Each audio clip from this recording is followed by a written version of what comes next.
Hey there. Today we're going to show you how to build a desk with just a few tools, no glue ups, and no milling. Let's do it.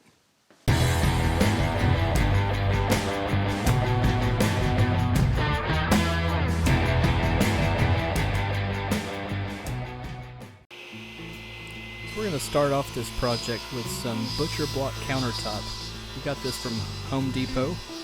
We're just going to start by cutting this to the right width, and then we'll put it on the floor and use the track saw to cut it to length, just because my table saw doesn't quite have enough room to cut it to length on the table saw.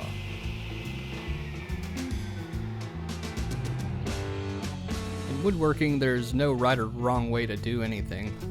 Since we have a track saw, we're cutting these larger pieces to length on the floor with the track saw. You could do this any number of ways. If you have the length on a table saw, you could do it. You could use a circular saw or a jigsaw with a straight edge. Anything like that works fine. Since this is going to be an L-shaped desk, Brittany's laying out where the connecting pieces are going to go. We're going to use C-channel with some threaded inserts and some hex bolts. That's going to join everything up nicely and makes it really easy to break down, which is certainly important if you're going to move or you move your furniture around and redecorate a lot. To cut those mortises, we're using Woodpecker's router base and the Festool router. Makes it really easy to have a straight edge. You can just make several passes, and then we'll test fit those mortises with the C-channel and make sure that they sit flush. Ooh, that's nice. Brittany's using the drill press here to cut some holes in the C-channel. That's so we can pass the hex bolts in for the threaded inserts. You can do this any number of ways, and drill press is just the most accurate, keep you at perfect 90 degrees. The holes all cut in the C-channel.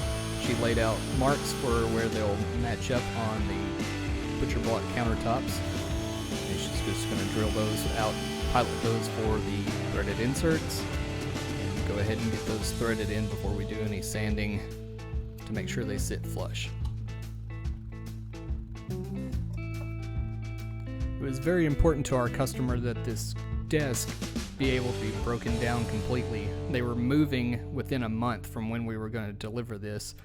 So we put these legs on. They just drill into the bottom, screw them on, and then the legs screw onto the bases.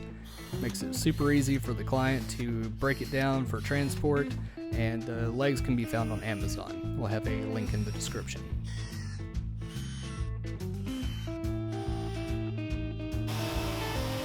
If you haven't been able to tell already, Brittany really took ownership of this build.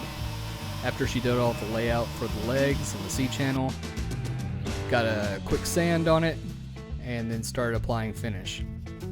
The stain we're using here is from Pure Color Ink.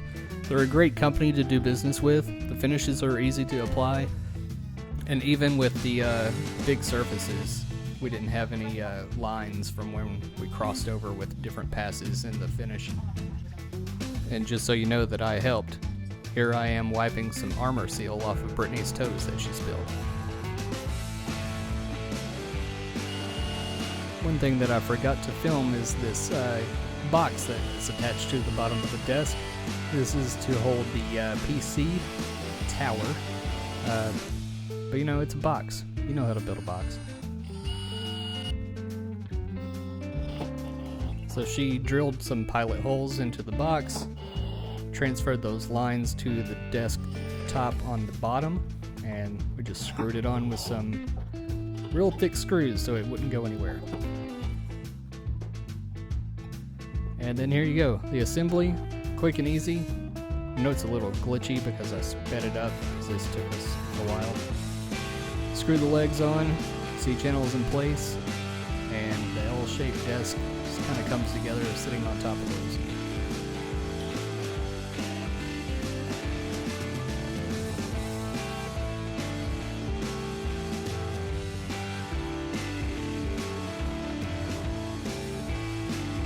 And yes, before you say anything, we did realize we didn't stain the back of the box. We thought this was going up against a wall, so we did take that back off and get that stained and re-delivered that part to the client. Also, sorry about the shaky footage right there. And there you have it, a completed L-shaped desk that anybody can make.